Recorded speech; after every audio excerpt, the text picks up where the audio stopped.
சின்ன பிள்ளைங்க 4 பிள்ளைங்க. அந்த 4 பிள்ளைகளையும் ஒரு சாக்கில பிடிச்சு கொண்டு கட்டுற. ஐயோ செத்துறாரு. ஏழை விட்டு சாக்கு எதி அடிச்சு வச்சிருக்கோமா? ஓட்டோட்டையா இருக்கும். அங்கங்க துவாரம் இருக்கும். அந்த துவாரத்தின் வாயிலாக பூச்சி போகும். கவலை வேண்டாம். ஒரு பிள்ளை நடந்து வருது, ஒரு பிள்ளை சோமாட்டி எடுத்து வச்சிருக்கிறது, இன்னொரு குழந்தை நம்பியான் தோல்ல வச்சிருக்கிறது. என்ன குழந்தை? நடந்து வருது. 2 குழந்தை ஆசியா ஏறும் ஆடு கூட எடுத்துக்கிட்டாங்க. ஒரு சாக்கில் உங்களுக்கு வேண்டிய துணிமணிகளை எடுத்தார். எடுத்துக்கொண்டு நட்டருடைய சாமம். சரி சுவாமாட்டி என்ன சுவாமி சத்தம் போடாத மெதுவாக்க சாத்திட்டு வந்தது. பிள்ளைங்க எல்லாம் தூங்கிட்டாங்க. விளக்கு ஏற்றி வைக்க வேண்டாம் அப்படின்னா இவங்க வீட்டுல காசு வந்துருச்சுன்னு நினைப்பாங்க. அப்படியே மெதுவா நான் கொடுத்தனாங்க. அம்மா கோயில் பார்த்து வழியா போறேன். போய் அப்படியே மெதுவா நடந்துட்டு சொன்னா தென்னாடு வந்துடும். சரியா? யாருக்கையும் சொல்லக்கூடாது. அப்படியே போயிடலாம் என்று ராத்திரியோடு ராத்திரியாக 4 வேளைகளே புறப்பட்டார்கள். புறப்பட்டு இரவு முழுவதும் நடந்து மற்ற தேசத்தை பக்கத்து நாடு தென்னாட்டை அடைந்தார்கள். ஒரு மாமர சோழியை கையிலே கண்டா மதியானது.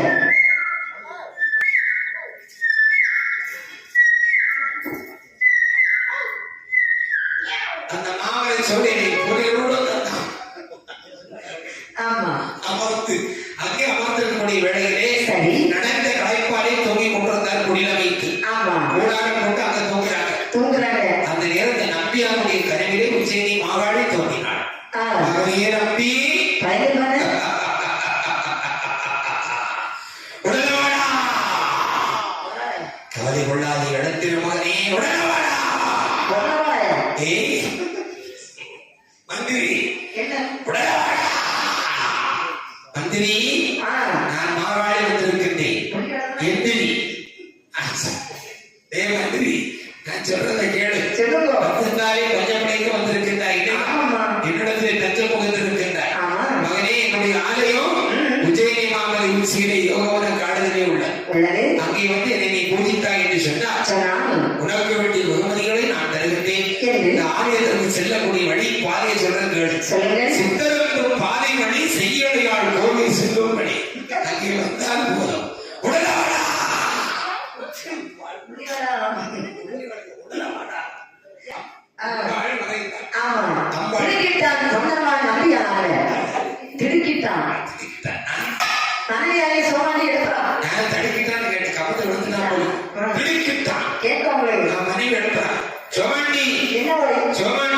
ஒரு கனவு கண்டாமா?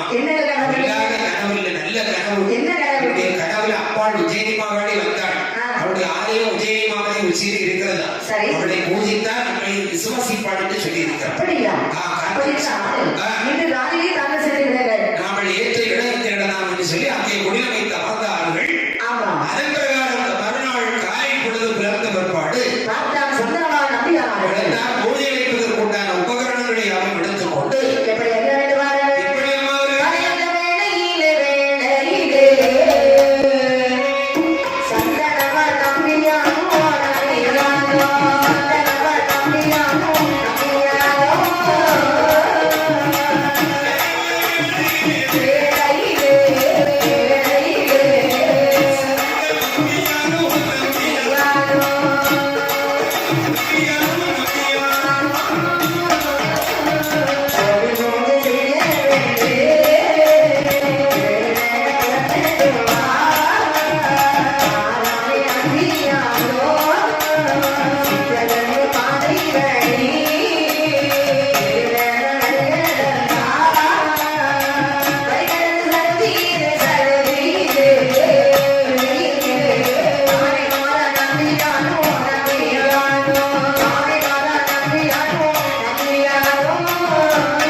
இருக்கிறது. ஆமா. அம்பாளுடைய ஆலயத்திற்கு இத்தனை ஆண்டுகளுக்கு பிற்பாடு பூஜை செய்ய வருகின்றார்கள். வருகின்றாரே. இத்தனை வனமிருகங்கள் இவரை துதித்தன.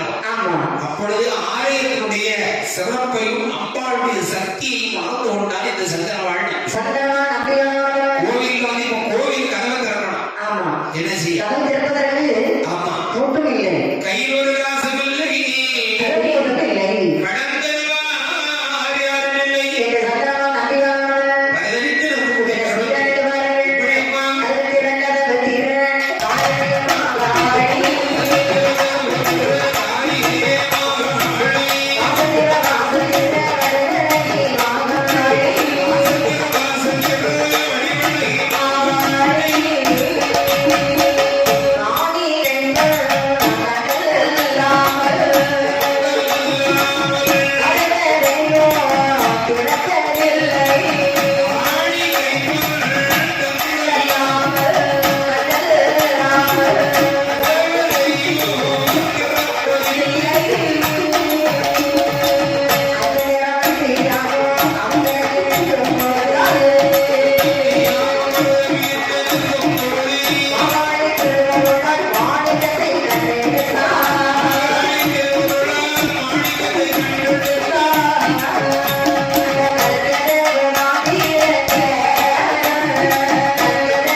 தொழுதல்லாமல் கதவு திறப்பதாக இல்லை. மந்திர உச்சாரம் செய்தால் போது காணிக்கையில என்ன செய்வேன் கடன் தருவார் யாருப்பதை அம்மான அழுதான். ஆமா. மந்திர உச்சாரம் பண்ணினால் போது ஓம் காளி ஜெய் காளி. நீங்க எல்லாரும் சொல்லணுமா கேட்போம். ஓம் காளி ஜெய் காளி. நம்ம சொன்னவங்க நம்ம அதை கேட்டுட்டு சொன்னாங்க இது ஒரு வணக்கம் இல்லையா. ஓம் காளி ஜெய் காளி. விண்ணதிர கோஷம் ஓம் காளி ஜெய் காளி. மந்திர உச்சாரம் செய்த போது கதவு படியில் திறந்தது. கதவு திறந்த போது பாப்பாவுடைய கருவறையிலே திருவிக்கிரகத்தை கண்டார். சிலையை கண்ணில் கண்டார். ஒய்யார வடிவம். ஒய்யார வடிவம் எப்படி தெரியுங்களா? எப்படி? இந்த சோபா பார்த்தீங்கன்னா சோபாவில் படுத்திருப்போம் ஒய்யாரமா. ஆமா. ஒரு கை தலைக்கு வச்சிருப்போம். ஆமா. அப்படித்தான் அம்பாளுடைய கோலம். ஒய்யார வடிவாக அம்பாள் சைனம் கொண்டிருக்கிறார். சரி. அம்பாளை கண்டால் கடிகளை கண்டார். கண்ணீர் வந்து அம்பாளை வணங்கி துதித்தார். ஆலயத்தை சுத்தப்படுத்தினார். சுத்தப்படுத்தினும் காப்புகள் சாத்திரம் எப்படியம்மா எப்படி எப்படி மகாணி கோவிலே மகாணி நம்பியாரோ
சாத்தினான். எண்ணெய் காப்பு சாத்தினான்.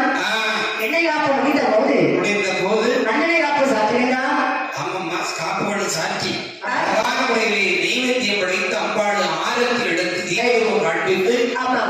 வந்தால் அங்கே கிடைக்கக்கூடிய அந்த பாயாசம் பழ வகைகளை பஞ்சாபதங்களை கொண்டு மனைவி அரமதியை கொடுத்தார். மனைவி சாப்பிடுற பிள்ளைகளுக்கு கொடுக்கிறார். ஆண்கள் ஒன்றரை ஒன்றாக உருண்டோடி இவருக்கு சம்பளம் பாருங்க. காலையிலே 1 பவுன் கல்படியில் இருக்கும், மத்தியானம் 1 பவுன் மண்டபத்தில் இருக்கும், சாயங்காலம் 1 பவுன் வேதாளி மடத்தில் இருக்கும். அப்படி இப்படி போய் செய்து பார்க்கணும். அங்கே அப்பாள் 1 பவுன் கொண்டு வைத்திருப்பாள். இதை எடுத்து மனைவி கரமதிலே கொடுக்கிறார். நாட்கள் ஒன்றரை ஒன்றாய் உருண்டோடின செல்விகளாக இருந்தவர்கள் செல்விகளாக மாறினார்கள். அந்த நேரம் தான் அப்பா சொல்ற ஒரு நாள் நேரத்திலே சொல்ற என்னங்க, நீங்க கொண்டு வரக்கூடிய காசை நம்ம ஆடம்பரமா வாழ்றோம், பிள்ளைகள் எல்லாம் படிக்க வைக்கிறோம், எல்லாம் தான் ஓடிட்டு இருக்கு. ஆனா அந்த பிள்ளைகள் 7 குமரி ஊற்றி போயிருக்கிறது. குமரி இறங்குவதற்கு தாய் உஜ்ஜயினி மாமகள் எப்படிடத்துல முதல்கள் சொல்லி மனைவி கர்ப்பமித்த போது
காசாக மாற்ற வேண்டும் என்று சொல்லி மதுரை